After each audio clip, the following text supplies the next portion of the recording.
Okay, I want to talk about Semiramis. Now, Semiramis, um, there's a lot of people that don't understand her or who she was, and they associate her with Ishtar or Isis. Now, those are all separate people. Just as Ishtar is not the same as Ashtaroth. Ashtaroth, the half sister of Cronus, and Ishtar is pretty much Aphrodite. But Semiramis was an Assyrian queen who came much later than these ancient people known as gods and goddesses. And she apparently ruled around 824 BC to 811 BC. She is the legendary wife of King Ninus. Now, King Ninus um, was a famous king of Assyria, and some associate him with King Nimrod. Now, that's possible. I need to look into it a little bit more, but I have not found anything in this ancient texts that show the equivalent, but it's possible. But Semiramis is not Isis. She is not Ishtar. She's not Ashtaroth. She was a separate person unto herself. And Diodorus Siculus gives her story. And what's interesting is she also appears to be the woman who created the burqa. And you'll see why in a minute as I read through this. Okay, Diodorus Siculus's Library History, Volume 1, page 349 out of Book 2 of Diodorus Siculus. In the earliest age, then the kings of Asia were native born, and in connection with them, no memory is preserved of either a notable deed or a personal name. The first to be handed down by tradition to history and memory for us as one who achieved great deeds is Ninus, king of the Assyrians, and of him we shall now endeavor to give a detailed account, for being by nature a warlike man, and emulous of valor, he supplied the strongest of young men with arms, and by training them for a considerable time, he accustomed them to every hardship and all the dangers of war. And when now he had collected a notable army, he formed an alliance with Ariaeus, the king of Arabia, a country which in those times seems to have abounded in brave men. Now, in general, the nation is one which loves freedom and under no circumstances submits to a foreign ruler. Consequently, neither the kings of the Persians at a later time nor those of the Macedonians, though the most powerful of the day, were ever able to enslave this nation. For Arabia is, in general, a difficult country for a foreign army to campaign in, part of it being desert and part of it waterless, and supplied at intervals with wells which are hidden and known only to the natives. Ninus, however, the king of Assyrians, taking along the ruler of the Arabians as an ally, made a campaign with a great army against the Babylonians, whose country bordered upon his. In those times, the present city of Babylon had not yet been founded, but there were other notable cities in Babylonia, and after easily subduing the inhabitants of that region, because of their inexperience in the dangers of war, he laid upon them a yearly payment of fixed tributes, but the king of the conquered, whom he took captive along with his children, he put to death. Then, invading Armenia in great force and laying waste some of its cities, he struck terror into the inhabitants. Consequently, their king, Barzanus, realizing that he was no match for him in battle, met him with many presents and announced that he would obey his every command. But Ninus treated him with great magnanimity and agreed that he should not only continue to rule over Armenia, but should also, as his friend, furnish a contingent and supplies for the Assyrian army. And as his power continually increased, he made a campaign over Media. And the king of this country, Pharnus, meeting him in battle with a formidable force, was defeated. And he both lost the larger part of his soldiers and himself being taken captive, along with his 7 sons and wife, was crucified. Since the undertakings of Ninus were prospering in this way, he was seized with a powerful desire to subdue all of Asia that lies between the Tagus and the Nile. For as a general thing, when men enjoy good fortune, the steady current of their success prompts in them the desire for more. Consequently, he made one of his friends satrap of Media, while he himself set about the task of subduing the nations of Asia. And within a period of 17 years, he became master of them all except the Indians and Bactrians. Now, no historian has recorded the battles with each nation or the number of the peoples conquered, but we shall undertake to run over briefly the most important nations, as given in the account of Cetsaeus of Cynus, of the lands which lie on the sea, and of the others which border of these. Ninus subdued Egypt and Phoenicia, then Cold Syria, Cilicia, Pamphylia, and Lycia, and also Caria, Phrygia, and Lydia. Moreover, he brought under his sway the Troad, Phrygia on the Hellespont, Propontis, Bithynia, Cappadocia, and all of the barbarian nations who inhabit the shores of the Pontus, as far as the Tanais. He also made himself lord of the lands of Cadusi, Tapri, Harcani, Drangi, of the Derbici, Carmani, Cholmani, and the Burkani and Parthii. And he invaded both Persis and Susiana and Caspiana, as it is called now, which it entered by exceedingly narrow passes, known for the reason as the Caspian Gates. Many other lesser nations he also brought under his rule, about whom he would be long tasked to speak. But since Bactriana was difficult to invade and contained multitudes of warlike men, after much toil and labor in vain, he deferred to a later time the war against the Bactriana, and leading his forces back into Assyria, selected a place exceedingly situated for the founding of a great city.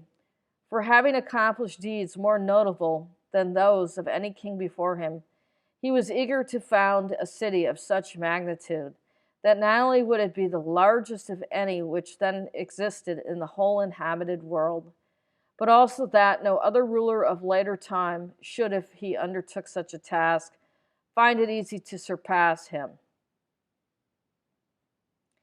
Accordingly, after honoring the king of the Arabians with gifts and rich spoils from his wars, he dismissed him and his contingent to return to their own country, and then gathering his forces from every quarter and all the necessary material, he founded on the Euphrates River a city which was well fortified with walls, giving it the form of a rectangle. The longer sides of the city were the longer sides of the city were each 150 shades in length, and the shorter 90. And so, since the total circuit comprised 480 stades, he was not disappointed in his hopes, since the city, its equal, in respect to either the length of its circuit or the magnificence of its walls, was never founded by any man after his time. For the wall had a height of 100 feet, and its width was sufficient for 3 chariots abreast to drive upon, and the sum total of its towers was 1,500, and their height was 200 feet. He settled in it for both Assyrians, who constituted the majority of the population and had the greatest power, and any who wished to come from all other nations. And to the city he gave his own name, Ninus. And he included within the territory of its colonists a large part of the neighboring country. Okay, since after the founding of the city, Ninus made a campaign against Bactriana, where he married Semiramis, the most renowned of all women of whom we have any record. It is necessary, first of all, to tell how she rose from a lowly fortune to such fame. Now, there is in Syria a city known as Ascalon, and not far from it, a large and deep lake full of fish. On its shores is a precinct of a famous goddess whom the Syrians call Derceto, and this goddess has the head of a woman, but all the rest of her body is that of a fish. The reason being something like this. The story as given by the most learned of the inhabitants of the region is as follows. Aphrodite, being offended with this goddess, inspired in her a violent passion for a certain handsome youth among her votaries, and Derceto gave herself to the Syrian and bore a daughter. But then, filled with shame of her sinful deed, she killed the youth and exposed the child in a rocky desert region, while as for herself, from shame and grief, she threw herself into the lake and was changed as to the form of her body into a fish. And it is for this reason that the Syrians to this day abstain from this animal and honor their fish as gods. But about the region where the babe was exposed, a great multitude of doves had their nests, and by them the child was nurtured in an astounding and miraculous manner.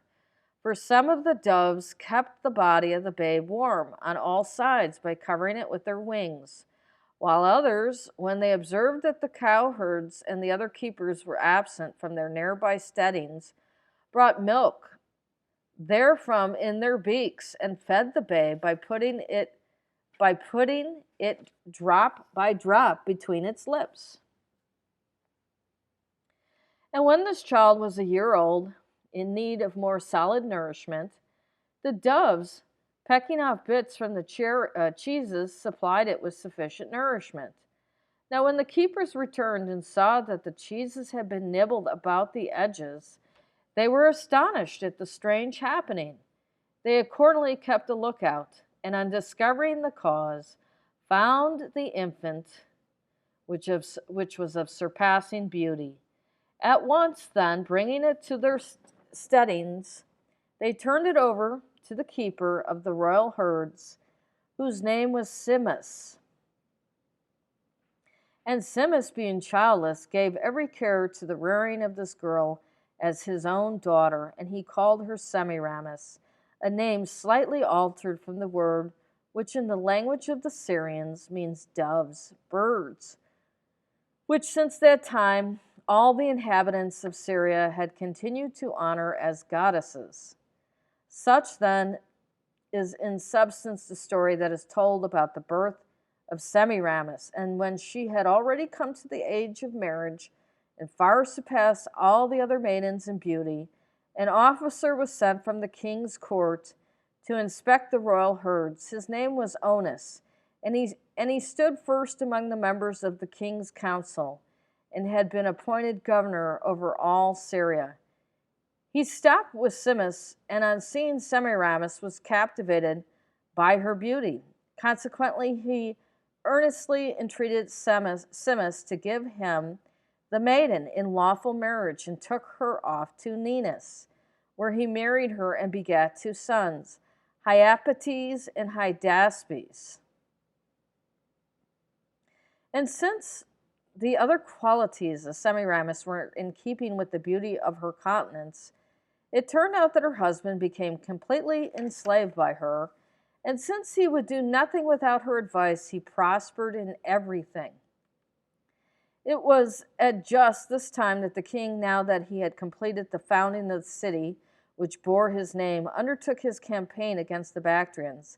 And since he was well aware of the great number and valor of these men, and realized that the country had many places which, because of their strength, could not be approached by an enemy, he enrolled a great host of soldiers from all the nations under his sway, for he had come off badly in the earlier campaign, for he was resolved on appearing before Bactriana with a force many times as large as theirs.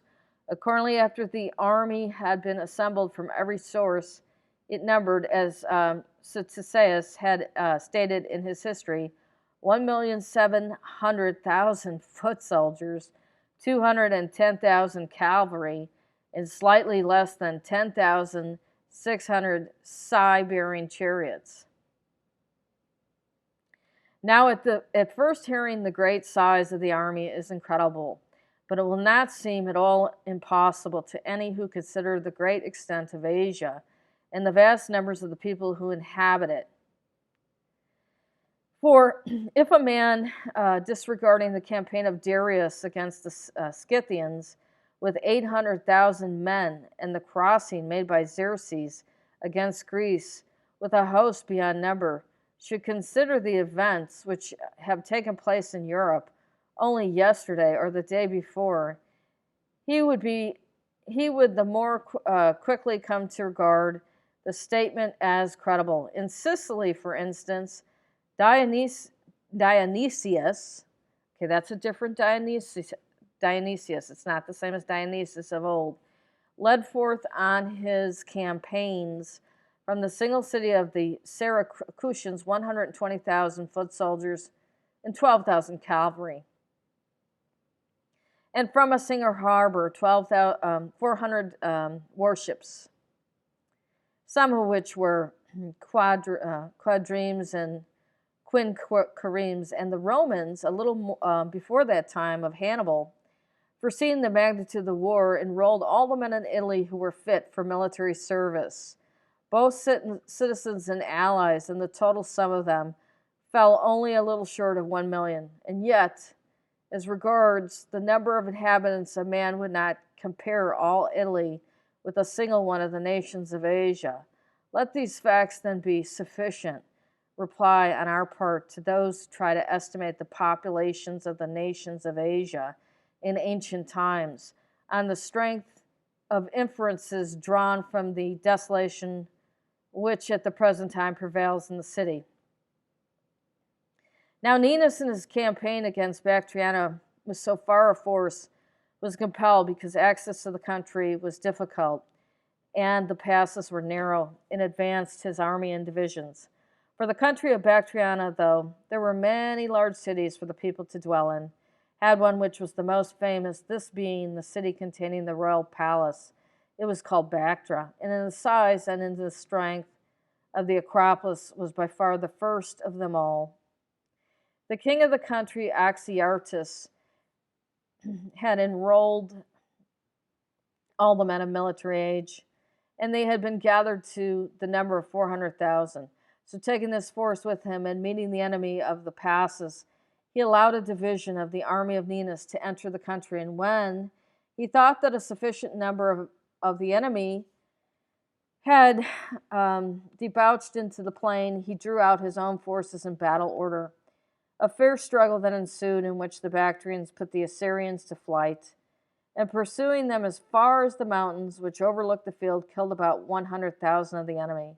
But later, when the whole Assyrian force entered their country, the Bactrians, overpowered by the multitude of them, withdrew city by city, each group intending to defend its own homeland.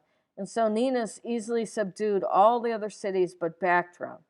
Because of its strength and the equipment for war which it contained, he was unable to take by storm. But when the siege was proving a long affair for the husband of Semiramis, he was enamored of his wife, and was making the campaign with the king, sent for the woman. And she, endowed as she was with understanding, daring, and all other qualities which contributed to distinction, seized the opportunity to display her native ability. First of all, then, since she was about to set out upon a journey of many days, she devised a garb which made it impossible to distinguish whether the wearer of it was a man or a woman. This dress was well adapted to her needs as regards both her traveling in the heat for protecting the color of her skin and her convenience in doing whatever she might wish to do, since it was quite pliable and suitable to a young person, and in a word, was so attractive that in later times the Medes, who were then dominant in Asia, always wore the garb of Semiramis, as did the Persians after them. Now, when Semiramis arrived in Bactriana, okay, I'm going to stop for a minute. That sure sounds like a burqa or something similar. Okay, I'm going to continue. Now, when Semiramis arrived in Bactriana and observed the progress of the siege, she noted that it was on the plains and at positions which were easily assailed that attacks were being made, but that no one ever assaulted the Acropolis because of its strong position, and that its defenders had left their posts there and were coming to the aid of those who were hard pressed on the walls below. Consequently, taking with her such soldiers as were accustomed to clambering up rocky heights and making her way with them up through a certain difficult ravine, she seized a part of the Acropolis and gave a signal to those who were besieging the wall down the plain. Thereupon the defenders of the city, struck with terror at the seizure of the heights, left the walls and abandoned all hope of saving themselves. When the city had been taken in this way, the king, marveling at the ability of the woman, at first honored her with great gifts, and later becoming infatuated with her because of her beauty, tried to persuade her husband to yield her to him of his own accord, offering in return for his favor to give him his own daughter, Sosani, to wife. But when the man took his offer with ill grace, Ninus threatened to put out his eyes unless he at once acceded to his commands. And Onus, partly out of his fear of the king's threats and partly out of his passion for his wife, fell into a kind of frenzy and madness, put a rope around his neck, and hanged himself. Such, then, were the circumstances whereby Semiramis attained the position of queen. Ninus secured the treasures of Bactra, which contained a great amount of both gold and silver, and after settling the affairs of Bactrian, disbanded his forces. After this he begat by Semiramis a son, Ninus, and then died, leaving his wife as queen. Semiramis buried Ninus in the precinct of the palace and erected over his tomb a very large mound, 9 stades high and 10 wide, as Tisaeus says. Okay, so here's an example of another earthen mound. Okay, let's continue.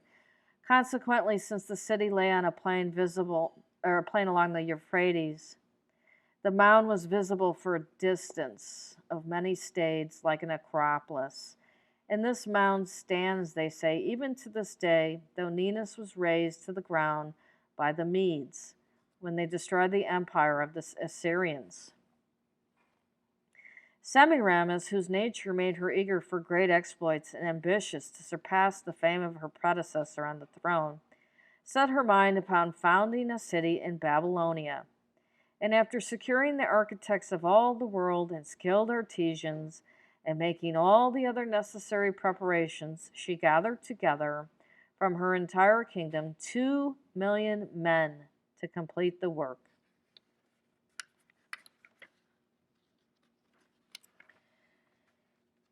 Okay. Taking the Euphrates River into the center, she threw about the city a wall with great towers set at frequent intervals, the wall being 360 stades in circumference, as Tisaeus and Synodus says. But according to the account of Clitarchus and certain of those who at a later time crossed into Asia with Alexander, 365 stades, and these later add that it was her desire to make the number of stades the same as the days of the year. Making baked bricks fast in bitumen, she built a wall with a height, as Tisaeus says, of 50 fathoms, but as some later writers have recorded, of 50 cubits, and and wide enough for more than 2 chariots abreast to drive upon.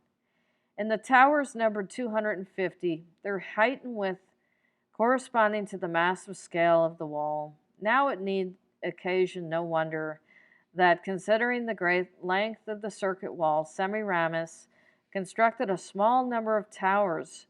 For since over a long distance the city was surrounded by swamps, she decided not to build towers along the space, the swamps offering a sufficient natural defense.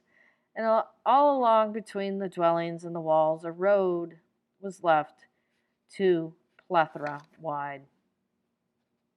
In order to expedite the building of these constructions, she apportioned estate to each of her friends, furnishing sufficient material for their task, and directing them to complete their work within a year.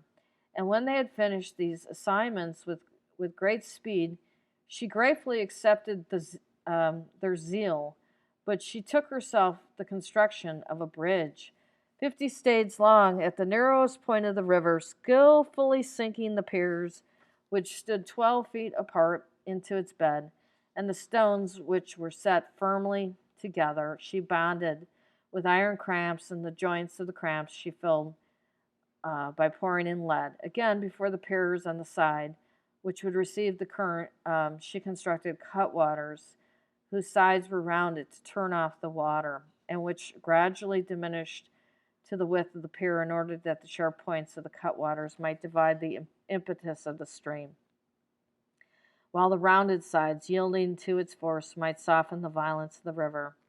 The bridge then, floored as it was with beams of cedar and cypress, and with palm logs of exceptional size, and having a width of 30 feet, is considered to have been inferior in technical skill to none of the works of Semiramis. And on each side of the river she built an expensive quay of about the same width as the walls and 160 stades long. Okay, I'm going to stop for a minute. So she's here in Babylon, and that's probably why she gets confused with Ishtar. But it's not the same person. You know, she was only around like 2,800 years ago. So I'm going to stop for a bit. There's quite a bit more in this Diodorus Siculus about her. You know, she goes on to build palaces. Let me just quickly read this. Now the palace far surpassed on both sides size and detail of execution the one on the other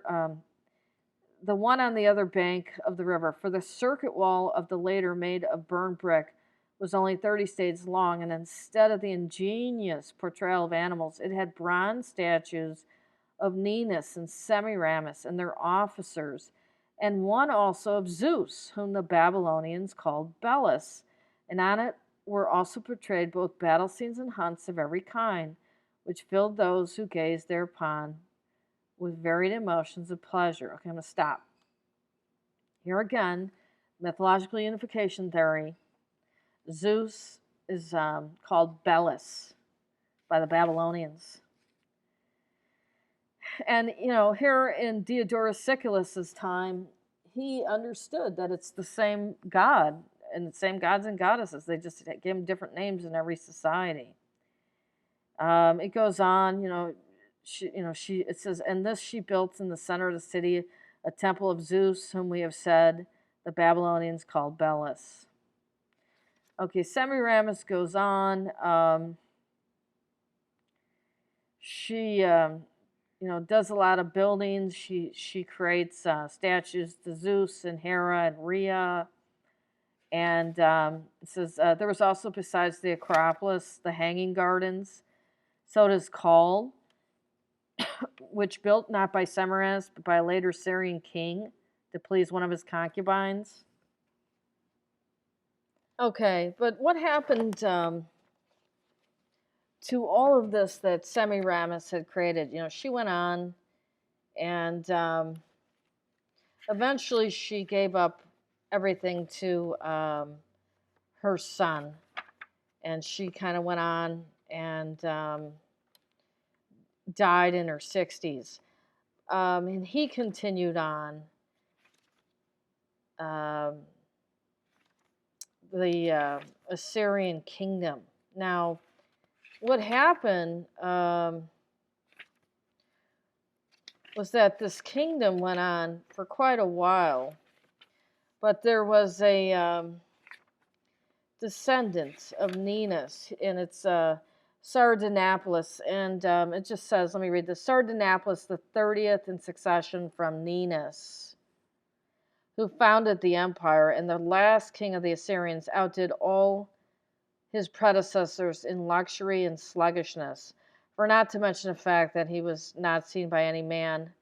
Residing outside the palace, he lived the life of a woman, and spending his days in the company of his concubines and spinning purple garments and working the softest of wool, he had assumed the feminine garb, and so covered his face and indeed his entire body with whitening cosmetics and the other unguents used by the courtesans, that he rendered it more delicate than that of any luxury-loving woman.